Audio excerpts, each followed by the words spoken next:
welcome to Addicted to Murder. This is Courtney, licensed professional counselor with over a decade of experience. And this is Trisha, and it's that time of year when we extirpate our weeds. Extirpate. I assume that means to pull out or get rid of? By the roots. Oh, I mean, you could extirpate your hair, I guess. That's true. Or What your is that teeth. called? What's that called again when people pull out their hair? Trichotillomania. Yeah. Extirpate your trichotillomania indulgence. I guess that's not an indulgence. No, it's Problem. It's a compulsion, really. Compulsion problem. Okay, well, Anyway. we're back from a little hiatus, and I've got a question for Courtney. And Alrighty. okay, sorry, I'm a little brain dead today. Apologize to everybody. I might have asked this in the past, but what is the most recent non-school book you have read or listened to if you do like Audible? Let's see. Should we also not count murder books? Book for fun. If Okay. your book for fun was a murder book, that's okay. Let's see. I was reading a book. Oh, what was it called? I think it's called Where the Apricots Grew. I thought you were going to say Where the Red Ferns Grow. No, I don't read that book for fun because it makes me cry. It is awful. Give us a little plot. Yeah, so it takes place in like modern day Iraq, Okay. kind of post-war Iraq. Okay. And it's kind of the story of like a local person who gets sort of swept into kind of some like espionage a little bit with like when she gets a job at the Australian consulate in Iraq. Okay. And but forms a friendship with like the wife of the ambassador, and Okay. Did you like it? I did like it. I don't think I finished it yet. Okay. But what I've read so far, I liked. So it wasn't so compelling that you couldn't put it down, but it was good. You'll go back to it. It was more like I just like had to put it down to read things that I was required to read instead. Required readings. Yep. Yeah. They just took over. Yes, they do. Well, I actually just finished an audio book today on my walk earlier. It was What Dreams May Come. So I already saw the movie. I love the movie. And I wanted to actually read the book because I heard that it was slightly different. And it was good. It was a little more depressing than the movie. Yeah. But for someone like me who likes reading about like spirituality books and shit, not necessarily your cup of tea, but I found it pretty interesting. Oh. And I finished it in like 2 days. Wow. Audio Nice. style. Right. Yeah. I have my mom and I share an Audible account, so we have all these credits, so it's just cheaper than actually buying the book. That makes sense. Yeah. So I should do that more because I listen to a lot of like podcasts and stuff, but I should probably listen to audiobooks too since I like books. So my work has a book club, and I told them I would try to join, and I downloaded the book for the book club this month, and I haven't started it. It's my next one. Oh, what is it? Something about an alien. Okay. I can't remember. Have you watched Resident Alien on Netflix? I have not. I think it's so funny. Yeah. It's like an alien kind of crash lands here, and then, it's the whole humans are weird thing. And he takes a human shape, and then, of course, he becomes more human and starts to feel human emotions, but it's pretty funny. Got it. I think my mom was telling me she liked that show. Yeah, I think it's funny. So, all right, well, good question.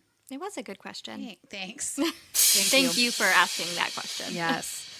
Well, Courtney, we are on the big one. My big one. Yes. Who's your big one? Do you have a big one? Did we already do your big one? I think my big one was Gary Ridgway way back in the day. He was pretty big. And Israel Keys. I was really interested in Israel Keys. Okay. Yes, we did do those. Well, we're doing Jeffrey Dahmer and, AKA the Milwaukee Cannibal. And we use the book Jeffrey Dahmer, A Bizarre Journey into the Mind of America's Most Tormented Serial Killer by Dr. Joel Norris. And I looked him up. He's PhD, not MD. And we also use the Dahmer tapes which was on Netflix. So we're finally here. We made it past our 100th episode, and now we're going to go and do the job I set out to do 2 years ago. We're going to discuss his early childhood. Do you have, or Courtney, have you watched that Netflix drama with Evan Peters? I watched like the first half of it when it first kind of came out, kind of up until the point of his first murder.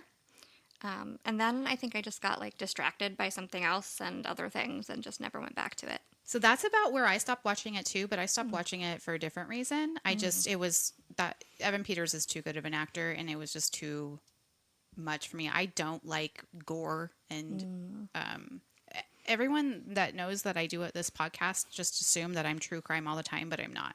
I know. Yeah, you're not. Yeah. So that's more me. Yeah. So I'm like, when I'm not doing true crime, I want to be laughing, and that is not a funny series at all. That's true. It is not fun. And I already know the story pretty well.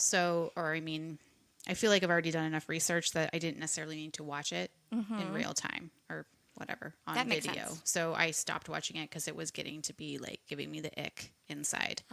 And it was about that time when he killed his first person that happened. So, all right. So we're going to just dive on into his childhood and all that it entails. All right. Joyce Flint married Lionel Dahmer. By the way, I love the name Lionel. In August of 1959. Lionel was still in college at this time, and prior to him graduating, they welcomed a little boy into the world. So Jeffrey was born May 21st, 1960. He's 3 months younger than my mom. So that just puts stuff in perspective when these serial killers are like your parents' age or, Yep.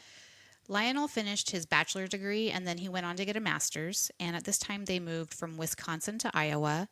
And then Lionel went to get his PhD in chemistry. So he must have been a pretty smart dude, or at least a very dedicated dude. Yes. When he got his PhD, he was employed by PPG Industries in Barberton, Ohio. So then the family moved to Ohio. Jeffrey was 6 now and was enrolled at Hazel Harvey Elementary School. But just to jump back just a little bit, I've read in a few places that Jeffrey had a double hernia surgery in his groin right before he turned 4 years old. Now, apparently this was a traumatic ordeal for him as he thought they were going to remove his penis during the surgery. He woke up with immense pain in his scrotal area after the surgery. His father would later claim that he was a changed kid after that, after the surgery. Like he was less happy, and I think a little more fearful and all that. Courtney, do you have any ideas about this? Well, people respond to things in different ways, and something that one person might experience as routine, like a surgery, another might experience as traumatic. And so if Jeffrey was truly terrified going into the surgery and then experienced intense pain after, he could have really imprinted that experience as traumatic. And, trauma can certainly take away joy. Have you ever seen a hernia in the scrotal area? Because I have. I've had a friend's baby that had one. I have not. So it kind of does, in that area, look like it's coming out of the skin. So he might have just kind of been confused on what was his penis and what wasn't. And when they said they were going to remove it or push it back in or whatever, that might be why he was thinking that. That would make sense. So that's just my your medical knowledge. Well, personal knowledge, because I've seen it, and it is kind of an odd thing, and it protrudes, and it's like inch out, depending on how big the hernia is. Right. But back to Jeffrey being 6. During this time, his mother was pregnant with her second child. She apparently was having difficulties with this pregnancy. She was depressed and anxious about the upcoming delivery. Jeffrey, according to some sources, was having trouble as well. He was already starting to feel neglected and abandoned by his mom, who was totally consumed with her current pregnancy. Courtney, any thoughts on this? So some jealousy and anger about the birth of a sibling is completely normal for children, but this is usually kind of overcome through positive interactions between the child and their parents, and reassurances that the child is still loved. For Jeffrey, however, he did not get that reassurance because his mother's depression and anxiety really prevented her from being able to attend to his emotional needs.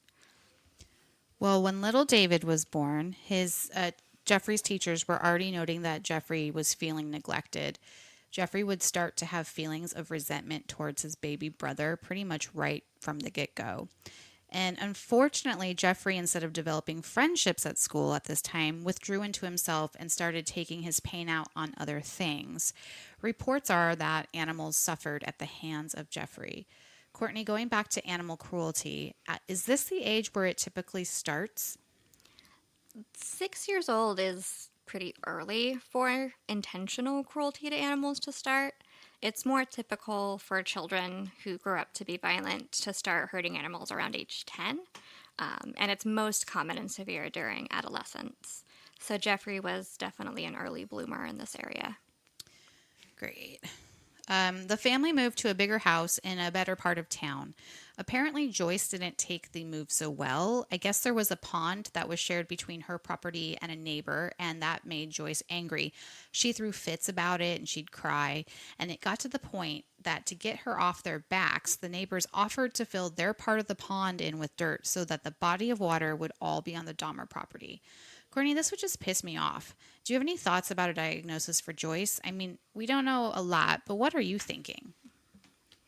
Well, her depression and anxiety were pretty well documented, but I would also wonder if there's a possible personality disorder at play, perhaps like narcissistic personality disorder, given her kind of self-centered nature. But I also wonder if there might be another mood disorder other than depression that could explain her mood swings and erratic behavior, like maybe like bipolar disorder. Well, by the age of 8, Jeffrey was finally making friends, and during this time, there is an allegation of sexual abuse to Jeffrey by another child. Lionel claims that Jeff was abused, but Jeff would later deny it. Courtney, can you go over PSB a little bit, or problematic sexual behavior, both on the victim and perpetrator side, and what may be happening and why? So, when there is sexual abuse that occurs between two same or similarly aged children, both children are likely to be victims. The child who abuses the other most likely has experienced sexual abuse as well. Not always, but often. And might be reenacting their trauma as a way of processing it. And then, they might victimize other children as a way of building connection to them, because that's how, they've been taught to build connection. Or it could be as a way of trying to gain control over something in their lives that they feel out of control about, mainly if they're being abused still themselves. And then the child who is abused in this situation is often curious when sexual behavior is suggested because they, don't know what it is. Or they might be coerced into engaging by the belief that they have to do it, or maybe the other child won't be their friend anymore. And so both children in this scenario, I think, should be evaluated and receive therapeutic supports. Jeffrey starts to collect dead animals while he's in elementary school. Mostly it's roadkill, but he would also collect insects as well. Friends of his described his dead animal collection as massive. One of Jeff's classmates said he would collect the animals, then dismember them and put them in jars. He seemed to be very interested in the decomposition of the carcasses. He would experiment with different ways to pickle the animals, and he had somehow acquired formaldehyde.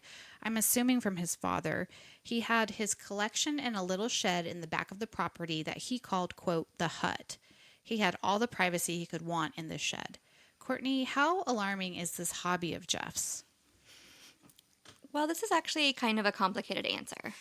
So, on the one hand, interest in biology and the processes of death and decomposition, like in itself, is not harmful.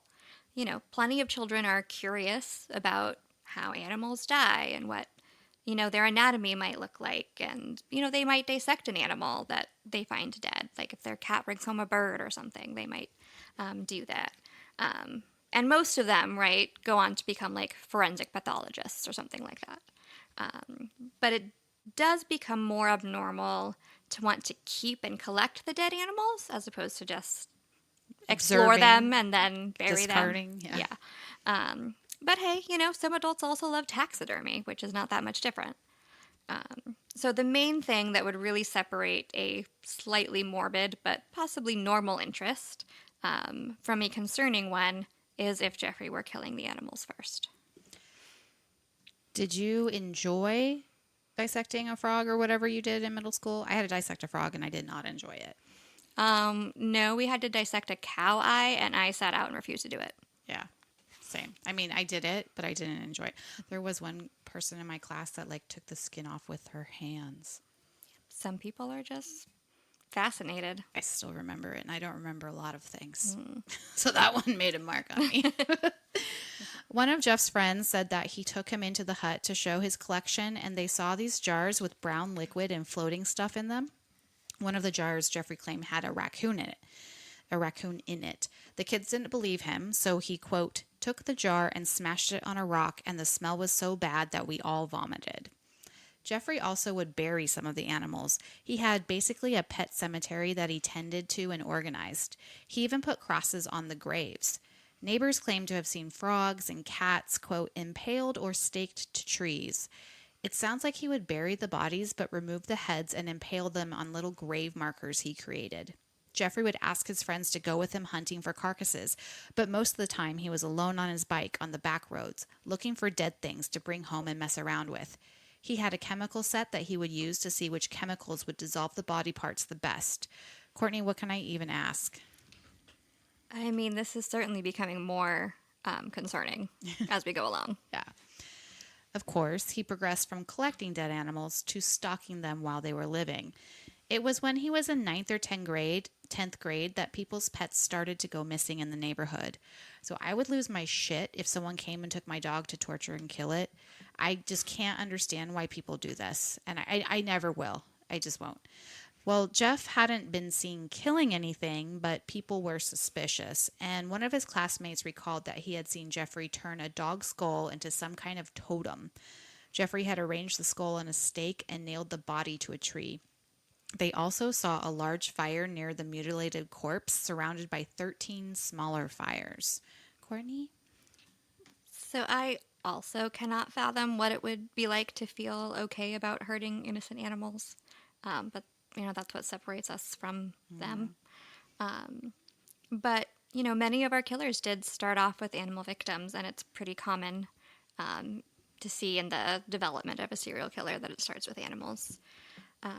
And so it's also concerning how ritualistic Jeffrey's behavior was with his dead animals. Rituals are an important part of serial killers' MO. And so Jeffrey engaging in ritualistic torture and ceremonial discarding of animals is a major red flag. Somewhere in the book it said something about devil worship. What are your thoughts? Do you think he was just like screwing around? I think he was just screwing around. Okay. That's kind of how I got to. Right. Just, like, or he was making fires. up his own rituals or whatever. Yeah. Mm-hmm. Jeffrey would also mutilate fish that he caught.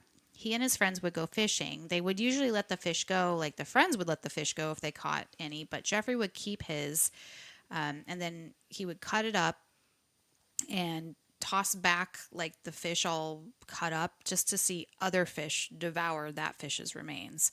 When he was asked why he cut up the fish like that, he responded, quote, I want to see what it looks like inside. I'd like to see how things work. Another friend said that Jeffrey was also fascinated by heartbeats. He would put his ear to his friend's chest to hear the heartbeat, and he would also touch their veins to feel the pulses. He even told one of his classmates after he put his head to his chest that he was going to eat his heart out of his chest that night. He didn't do that, but yeah, Courtney? So his reasoning for cutting up the fish seems to fit with some of the more normal, typical curiosity that kids have about the world and wanting to know how things work, like he said. But as for the fascination with heartbeats, they are really the essential life force of animals and people. Everyone's heartbeat is a little bit different and can be impacted by so many things, like fear, exercise, excitement, etc. And, not having a heartbeat is the difference between life and death. And we've already seen that Jeffrey Dahmer is pretty obsessed with death. Maybe it's because I don't really like people touching me. I'm not one of those people. But if someone, even my friends, was just listening to my heartbeat, like making comments, I'd be like, yeah, you're freaking weird. Get away from me. I wouldn't enjoy that. Yeah, I feel like probably most people wouldn't. But I think it's a little different because it doesn't say what age he was when he would do this. Because if you're like a younger kid, I feel like it's a little bit less creepy. Yeah. Well, the author of the book, Dr. Joel Norris, speculates that Dahmer met 5 conditions that he feels indicated criminal behavior later in life. So I'm going to list them here. And Courtney, why don't you tell us your thoughts on his analysis of the symptoms? So he says these 5 things that Jeffrey had. So parental neglect, eldest and least favored child, outsider in the family, ambiguous stories of physical, sexual, or emotional abuse, and extreme cruelty to animals. I mean, I think that Dr. Norris is onto something and has a pretty correct in his analysis of predictors of violent behaviors. You know, some of these are also part of like the dark triad that we've talked about, and have been linked to, you know, antisocial personality disorder and conduct disorder and all of those things.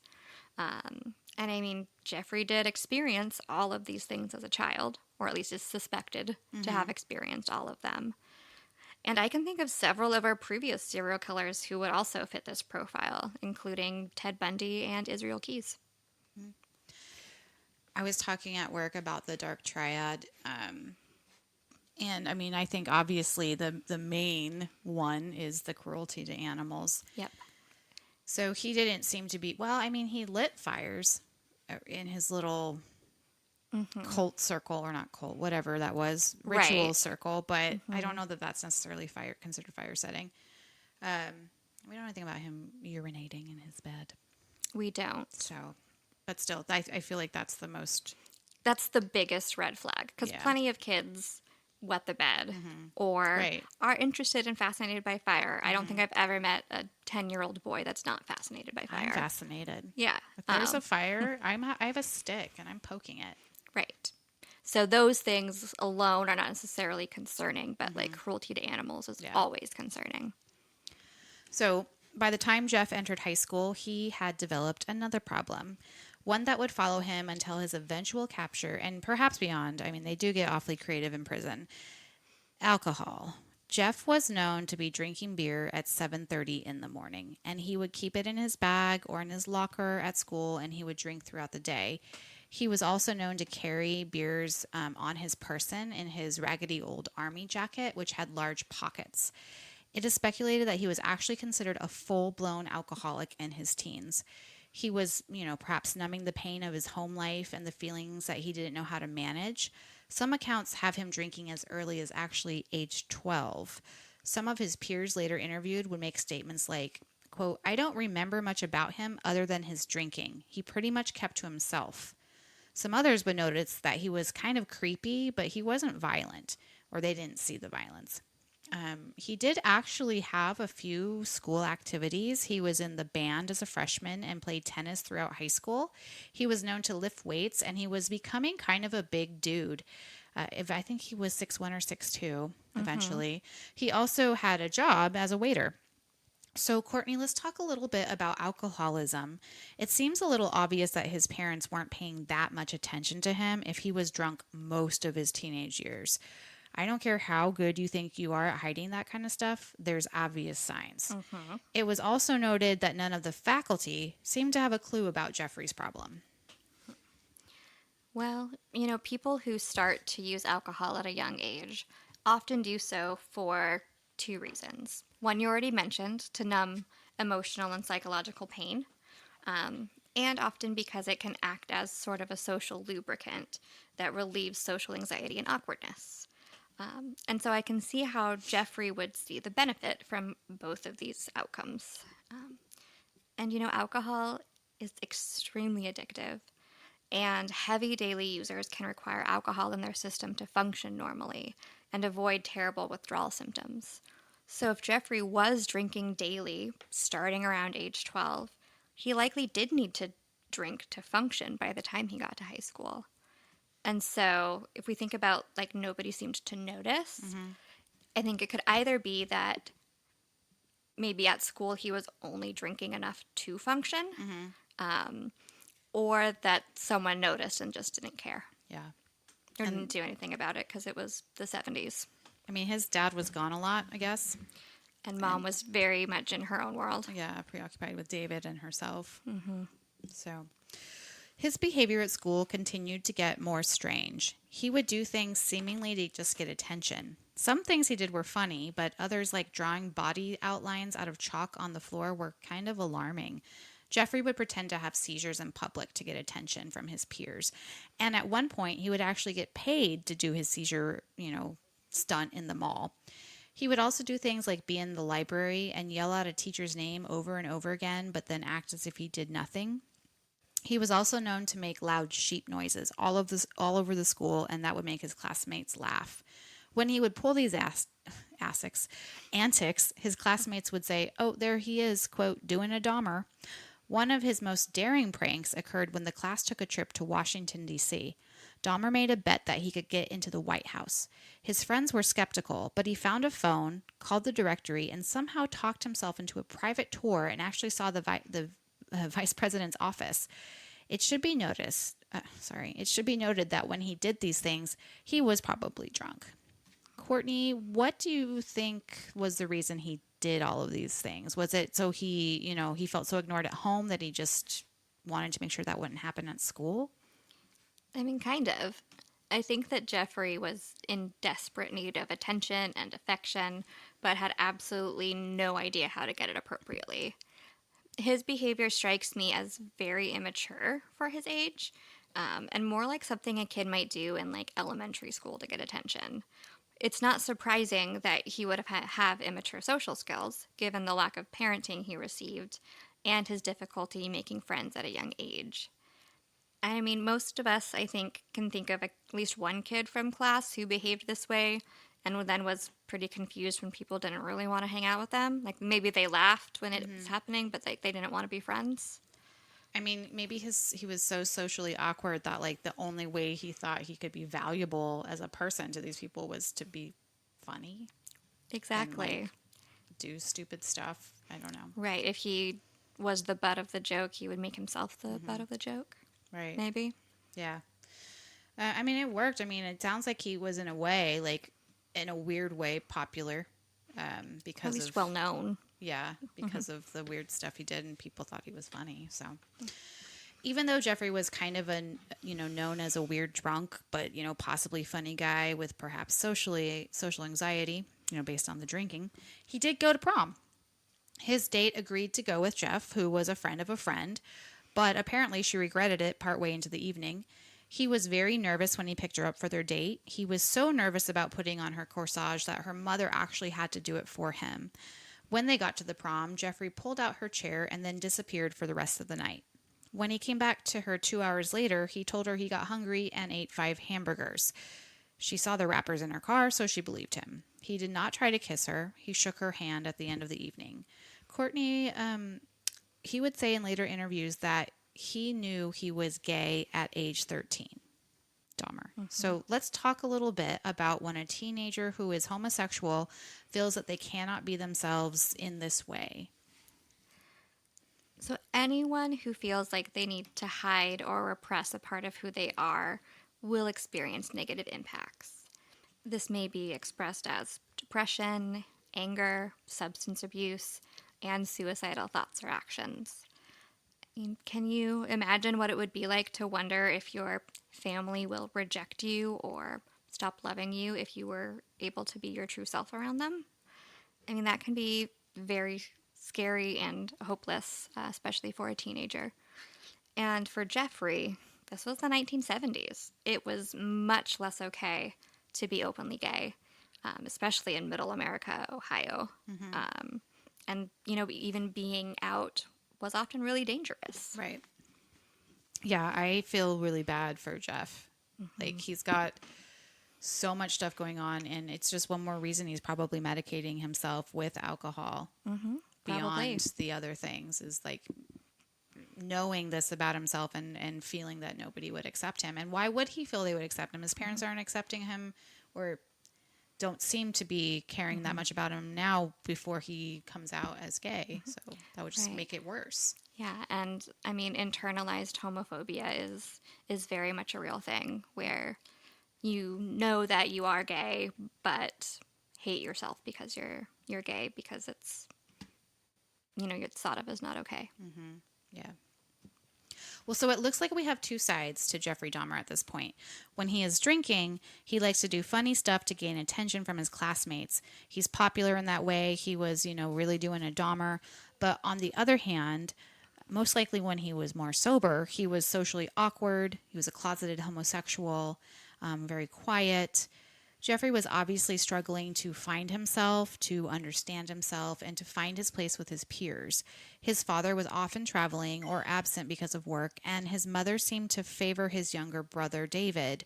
Most likely, he did not have any friends who were gay, and therefore a big part of his life he felt he had to keep secret. To be honest, at that time, it may not have been all that safe, like you said, to be an openly gay male at school. During his senior year, another devastating blow occurred. His parents decided to get divorced. Now, it was a long time coming, and the neighborhood was not surprised. They had always argued. In fact, per the Jeffrey Dahmer tapes on Netflix, his mom would slap his dad often, so like domestic violence going on. Jeffrey's senior year was a bad time for Jeff. He rarely went to school, and when he did, he was drunk. It sounds like his teachers just basically pushed him through the system. So, Courtney, do you have any final thoughts on today's episode? So, I don't know if we're going to talk about this in the next episode, but the way in which his parents split up was also traumatizing and neglectful. I'm not going to give it away, but I do think that it might be a pivotal moment in Jeffrey's development and a driving force in his future murders. I also think it maybe solidifies his personality disorder. Probably. We will be talking about it next time. Yes, we will. So, yeah. So anyways, there's the sad beginnings of Jeffrey Dahmer, who goes on to be an awful serial killer. Yes, he does. He doesn't suffer physical abuse or sexual abuse as far as we know from his parents or caregivers. Right. But again, as you have said more than once, neglect is the most profound, insidious, impactful. And it appears that that is what he is suffering. His dad's gone a lot, and his mom is just checked out of his life. Yep. And it kind of seems like staff at school also are neglecting him because they are not noticing how drunk everyone else notices. Everyone else knows, like all the kids. So yeah. I don't know how much he was hiding his drinking. It could have been a cry for help. I don't know. I think there were probably several cries for help that went unnoticed in his childhood. Yeah. All right. Anything else you want to say before we close up shop? Nope, I'm good. Okay. Well, everybody stay safe, and we'll see you next Tuesday. Bye. Bye.